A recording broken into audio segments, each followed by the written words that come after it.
Get the kettle on, grab a brew, because you're listening to Coffee and Dark Reads. Hi, and welcome back to Coffee and Dark Reads. I am once again sipping Diet Coke because I have the heating on. I need to get washing dry and it's raining outside. So this week we're doing Interlude 5 and Chapter 5, Act 5 of the Overlook 31 Overlook Hotel. And I'm going to keep it short and sweet this week. I've got a hectic week and I am doing my best to get back on track with recording up front for these. I've still got a bit of an ear infection, so fingers crossed you can still hear me okay. And let's find my thing. And then we go Interlude 5 with the night manager, Hargrove Perth. My brow raises slightly as the door chimes, allowing me to see who has arrived while leaning up the counter of the desk. Your invitation, please. I extend my hand, awaiting the invitation, offering a warm and sincere smile. The flocked teal invitation has an ethereal essence clinging to the envelope that sends a myriad of images through my mind. Please sign the guest book, I say, turning the leather-bound book towards them to sign. Time travellers, the whole lot of them. She offers me a slight smile as I place the key in her hand, noting the odd wooden box in her possession. The front desk is manned from 6 in the evening till 3 in the morning.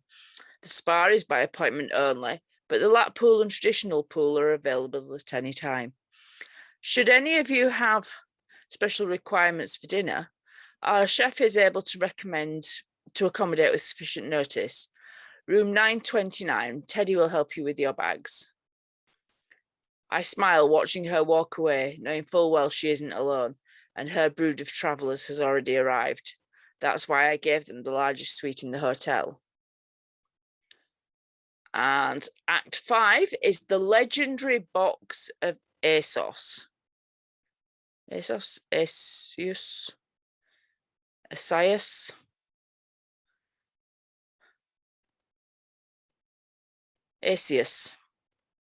to go with Asius by Tina Mortlock, and I hope Tina will forgive me if I pronounce that wrong. After spending way too much time in the 1960s, most of their group were happy to be transported to a time that was much more modern. Techno True certainly felt overjoyed to be away from the constant run of Southern-style dinners and little old ladies who acted so nice, but almost seemed fake, not to mention being trapped in a time by a psychotic young woman who had a nervous breakdown every time they passed a mirror. He looked over at Mary Worthington, the young psychopath in question, to see her carefully caressing a strange-looking box she had brought with her to the hotel. What the hell is that thing? He asked, while she continued to run her fingers all over it as if in a magical trance. As if it were any of your business, young man. But I'm feeling quite generous today. Mary looked up at Techno while she pulled the small box to her chest. It's a family heirloom.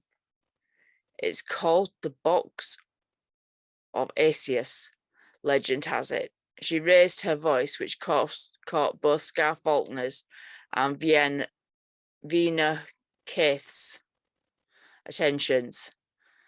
As I was saying, the Box of Asius is a legendary heirloom that's been in my family for 5 generations.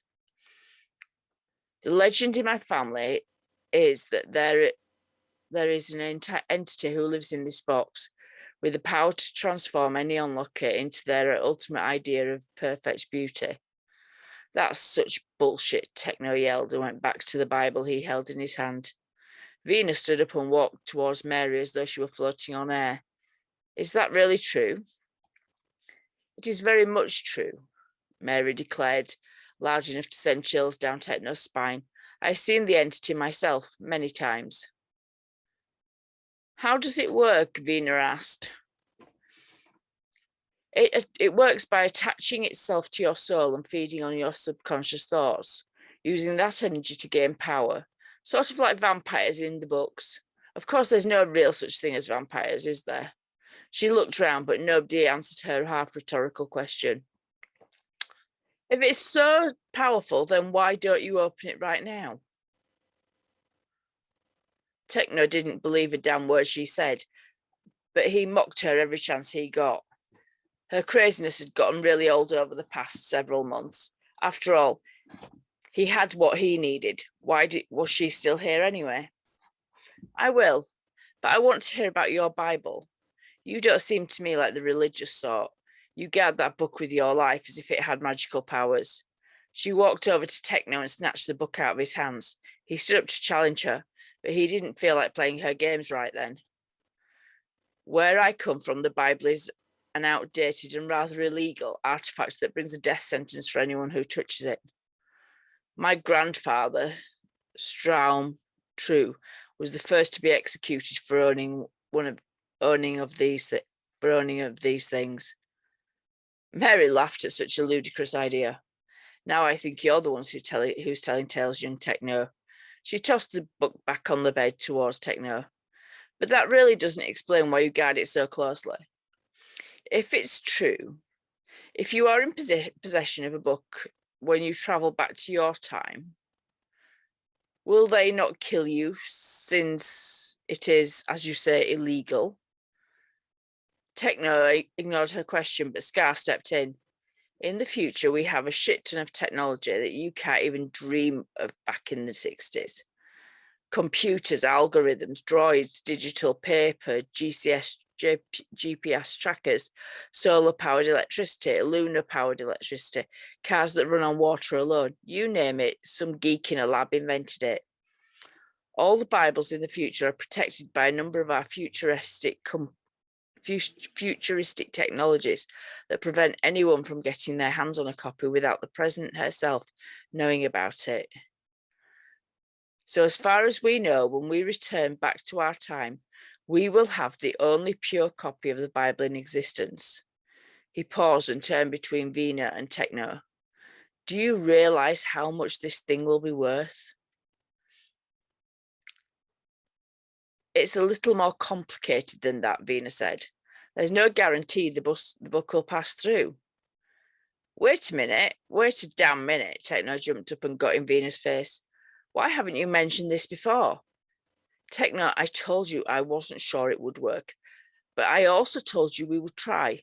With time travel, the rules get really complicated. And that was the absolute truth. On the off chance that this particular Bible was still in existence in the 2200s, it wouldn't even materialize once they passed the time border. It would simply disappear and they'd be back to the beginning with a pissed off gangster hot on their heels and a jaded cop determined to keep Techno behind bars. Techno mulled over all this while the rest of the room diverted their attention back to Mary and her creepy fascination with the box of ASOS. ACs, sorry. Oh, I don't know why I want to say ASOS because it's not spelled like that. Spelled AESYS. Both Scar and Vina watched as Mary continued to stroke the outside of the box, whispering too low for the rest of the room to hear. After several minutes of her whispered chanting, they heard 5 clicks sounding from inside the box, and suddenly it flipped open. A black mist poured over the entire room, making it impossible to see what took place. They heard bones creaking, deep laboured breaths, whispers, whimpers, and finally Mary screamed as she thought as though she were being stabbed to death. Then there was a frightening dead silence that took over the room as the black mist retreated into the box. Mary lay on the floor, convulsing and shaking, while her 3 companions watched her transformation. Vina started to approach her to see if she was okay, but Techno held her back. No, it's not safe. Just wait a second. They all looked on as Mary pushed herself up into a standing position, which revealed a more mangled and deformed young woman than she had been before. Less than a year ago, Mary had suffered a near-fatal car accident on the way home from a date with her ex-fiancé, Tommy Collins. After a long hospital stay and several months of therapy, her face and other parts of her body were still mangled from the accident. In one quick moment, she'd gone from one of the most beautiful young ladies in town to a monster nobody wanted to be around. At least that's what she wanted everyone to believe. She withdrew from her entire life and isolated herself from the world, making it less and less possible for her to thrive as she did before the accident. Over time, this caused a rift in her relationship with Tommy, and he broke up with her shortly before their scheduled wedding date. In her mind, her life was completely over. The box of Esaias did nothing to improve her insecurities about her post-accident appearance. It only made them worse, which made her more dangerous than she already was. She ran her fingers across her face, expecting her skin to be smooth after the transformation, but it was much rougher, mangled, and more deformed than it had been when they arrived at the hotel. She ran over to the mirror again and screamed again. This can't be. Something's gone horribly wrong. Staring at the mirror as though her appearance might change, she waited and waited for her skin to shift, but nothing changed. She would be a monster for as long as she lived. She grabbed the box of Esaias and threw it at the mirror, forcing it open and releasing the black mist into the room again. Though Scar, Vina, and Techno couldn't see what she was doing, they could hear her going crazy through the mist, smashing the mirror to bits and pieces. But the mist never retreated back into the box. It disappeared into the broken mirror, leaving Mary behind a tangled and bloody mess. She quickly grabbed one of the larger pieces of the shattered mirror and sliced her throat, sending so much blood spurting into the air, onto the carpet and onto the bed. When she released her last breath, her mirror image dissipated into a cloud of smoke that escaped into the shattered parts of the mirror. What the hell just happened? Scar yelled, looking frantically around the room. He looked in the closets, the bathroom, and out the window. Underneath the bed, Mary was nowhere to be found. Well, that was 100 shades of fun, Techno said. Can we go back home now? No, Techno, we can't, Venus said. We can't leave the hotel without her. We have to find her immediately. Well, you saw the same thing I did. What do you think our chances are? Techno asked. He looked over at Scar, hoping he might come up with a better plan. That was his forte, after all, ridiculous plans that never went anywhere. I'd say we're all pretty much fucked, but we can't stay here forever, can we? That's when they heard a knock on the door. It started out soft but grew to a relentless pounding. Venus stood up before the others. I'll get it. I'll figure something out, guys. When she opened the door, she was looking back at a large gentleman, dressed like he was heading out to his own wedding. Easily the tallest and widest man she'd ever seen. She knew she'd have to choose her words wisely. I'm looking for Mary Worthington, he growled. I must speak to her right away. She stepped out of the room, sir, and we're not sure when she'll be back. Vina heard Techno laugh in the background. She turned around and glared at him to shut up, at least until this menacing stranger was out of the earshot. I'll wait until she comes back then, he said, pushing his way past Vina and into the room. He approached Techno and reached out a hand. My name is Gray Baxter. Baxter, who the hell are you? I didn't realize Miss Worthington was bringing any guests. Techno true, Mr. Baxter. That weird thing at the door is Vina Keith, and that gentleman on the other bed is my best friend, Scar Faulkner. Techno felt his hands crushed as Gray shook his hand. The feeling didn't return for several more minutes. What brings you to our humble abode? Techno asked with a hint of sarcasm and disinterest. I invited Miss Worthington here because she has something I'd really like to get my hands on. That wouldn't be the legendary box of Esaias, would it? Techno laughed. He couldn't fake authenticity no matter how hard he tried. She told you about it then. Gray stood up and started to search amongst the room for his prize. There is a silent auction going on right now amongst some of the heavy hitters that have gathered here at the hotel, all with one purpose: to get their hands on the box. I'd love to take a look at it. I'm afraid Techno started. Wait a minute, Techno. Vina interrupted. You don't need Mary to get a look at it, but it's sort of in a state right now. Gray walked over to Vina and shoved her against the wall, closing his fingers round her delicate throat. What did you do? If you damaged it in any way, he started to threaten. Scar stepped forward to defend Vina, even though Techno had no interest in being the hero. We didn't do anything to it. Can we just stand back for a minute? He loosened his grip on her from her throat, blood dripping down from the corner of her mouth. She passed out on the bed. Scar ran to her side and waited for her to gain consciousness. When she came to, she coughed and spoke in a hoarse whisper. It wasn't us, I promise. It was Mary. She opened it, and she may have destroyed it in the process. Gray walked over to the broken mirror and saw for himself. The box of Asius lay open on the floor. He bent over to pick it up and dropped it immediately once it burnt his skin down to the bone. What happened? Before anyone could answer, Mary appeared in the mirror fragment that was left still attached to the base. Her image showed in a black and white, blood dripping from her eyes, lips, and hair. She flickered as she spoke. It was never my intent to sell the box of Asius, but to use it myself, as you can see. As Mary spoke, everyone grabbed their heads in pain, as pain pulsed through their entire bodies. The pain was too much for Vina. She ran to the bathroom, holding her stomach. They heard retching sounds seeping under the bathroom door, mixed with screams of pain. The box of Asius belongs to me, and the world will know my name. They will call me Bloody Mary.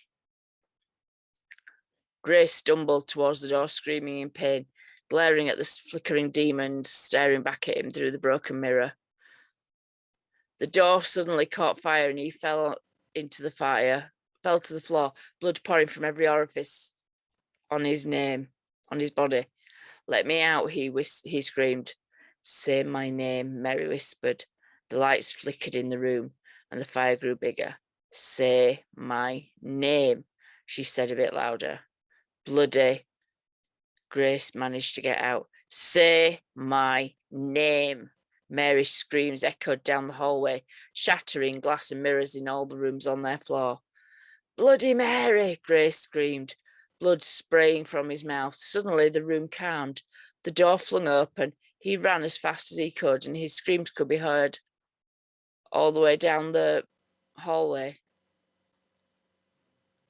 Now, I suggest we all get ready for the ball, Mary said with a sinister grin as she stepped back through the mirror and back into the hotel room. The world is about to meet their queen. Both Scar and Techno watched as a blood-soaked Vina stepped through the bathroom door. Her fingertips dripped with blood, but she was very much alive. One last dance, Mary? She asked. One last dance, and I'll set all of you free. After they were all dressed for the ball, they all walked together out of the hotel room and into the blood-soaked hallway. Gray's body lay in front of the elevator, his body shaking and convulsing. Bloody Mary, he whispered as she drug her stiletto heel into his throat, putting him out of his misery. Bloody Mary, they all said together. They stepped past Gray's dead body and into the elevator as it dinged to announce its arrival.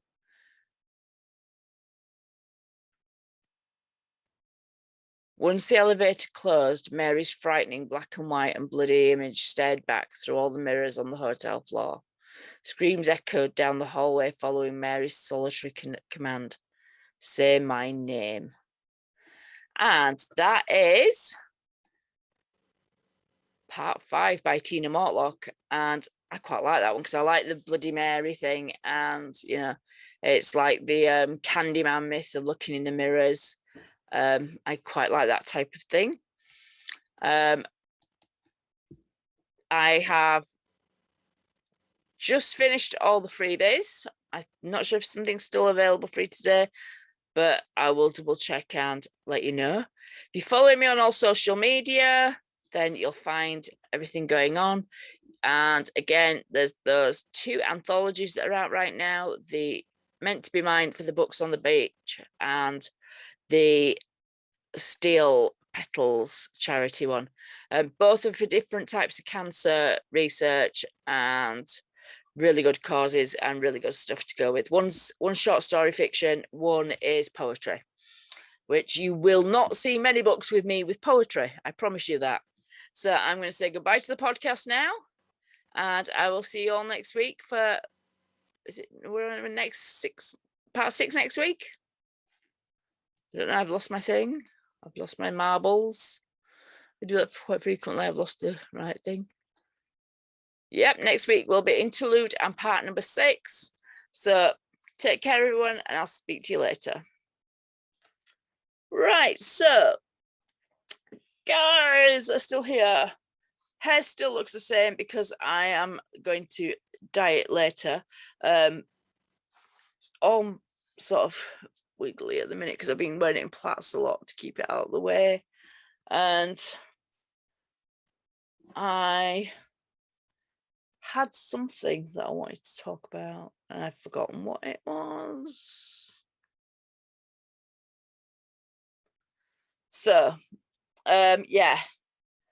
By the time you're watching this, I will have dyed my hair because I will have done a sneak up to Beverly, to the books, to the Beverly race course to do the books at Beverly signing. I'm not signing. I am going as a reader to go surprise my friends as part of my birthday weekend. Mainly because we originally had planned on celebrating early at Liverpool, and that was something that meant a lot to me. And then when everything went wrong there, I got really down about it. I didn't want to sign up to another signing. I didn't want to do anything. I just didn't want to really even celebrate. It was just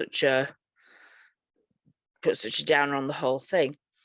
Then when I had a little bit of time afterwards to reflect, I was like, okay, it's too late for me to sign up to go as an author. Realistically, too late, can't do that now. So what can I do? And I decided to sneak up and go see all my friends. So you're not going to see it obviously in this week because I'm filming this ahead of time because the signing's on Saturday and this goes up on Sunday. So I've not got time to edit the footage in. But next week's YouTube video, I intend to add in some photos and some footage from the Beverly signing and a little bit of the fun from there. I am reaching a point now where I have to start looking at actually paying for the bandwidth on here. So I don't know what I'm going to do. I'm just going to take my earrings out because they're sore. And very shortly I'll be going up to the horse field and I don't want to lose them. I don't know if you can see this, but there. I'll put my hand behind it. Oops. No, that didn't work very well, did it? Nope. The tiny little owls. That's better. Tiny little sparkly owls. Yeah. See, I really should do my nails before I do this.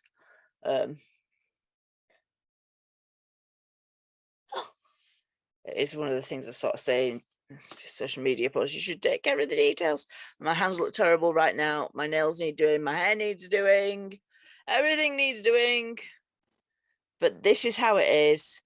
And this is how I want you guys to see me. It's just as it is. There's no point in it. No airs and graces. What you see is what you get. And I will always be 100% honest with you wherever I can. So I am going now to the horse fields. I have videos to edit later. I have things to post, and I will see you all next week. Speak to you later. Bye.